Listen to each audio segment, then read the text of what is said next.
مساء الخير. بقالنا كتير قوي ما طلعناش اتكلمنا في الفيديوهات مع بعض، ولكن شوية دردشة كده سريعة عن التحكيم في مصر. تدي كام من 10 للتحكيم في مصر؟ اديله 5 من 10، 4 من 10، 3 من 10. لا، كفاية عليه 3 من 10، بس كفاية عليه 3. في حوالي 2 مساعدين او 3 مساعدين حاملي راية، واتنين من الحكام اللي انا يعني بحبهم او يعني بثق فيهم شويه. تمام. منظومه التحكيم في مصر عايزه تتفور بالفعل، وللاسف احنا محتاجين حد زي مارك جلاتنبرج عشان خاطر يعيد المنظومه مره تانية، ويقدر يدرب الحكام بتاعتنا على موضوع الشفافيه. ومباراه الزمالك والبنك الاهلي في الدوري، المباراة خلصت لحد الدقيقة 90 تعادل 2-2، ويجي الحكم محمد عادل يحسب ركلة جزاء في نهاية المباراة علشان خاطر تنتهي بفوز الزمالك ب3 أهداف مقابل هدفين. حلو أوي لحد كده.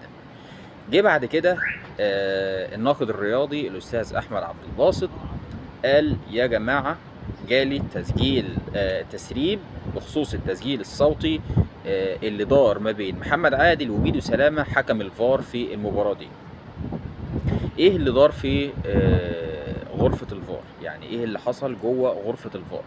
اللي حصل ان محمد عادل لم يحتسب ركلة جزاء من البداية، واستدعاه ميدو سلامة وقال له: تعالى شوف اللعبة دي علشان خاطر في احتمالية لركلة جزاء.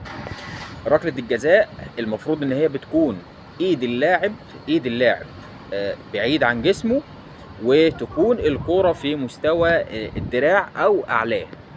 لكن الكرة دي كانت الكرة ردت من الارض لدراع اللاعب، وكان بعدها تدخل من ناصر منسي على مدافع الفريق علشان خاطر يبقى فيه احتمالين. الاحتمال الاول هو احتمال ركلة جزاء، والاحتمال الثاني فاول على ناصر منسي. ولكن محمد عادل لما راح للفيديو وراح للفار وشاف اللعبة، كان متأكد ان القانون بيقول ان طالما الكرة ردت من الارض لايد اللاعب لا تحتسب ركلة جزاء، لان اللعبة بتكون غير متعمدة.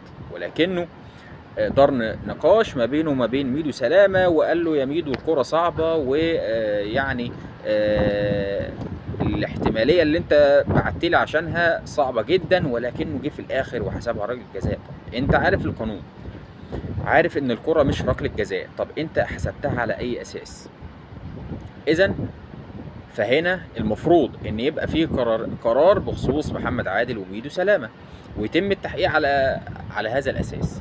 لو اثبت تعمد محمد عادل ان هو يحسب ركلة جزاء، يبقى المفروض ان هو يتوقف ومع الغرامة، اعتقد يعني ده وفقا للقانون. ولكن طلع علينا بعض المشاهير في الكرة المصرية على رأسهم الكابتن حازم امام، واللي قال لك ان اللي طلع التسريب ده من لجنة الحكام او من اتحاد الكرة المفروض ان هو يتحاسب.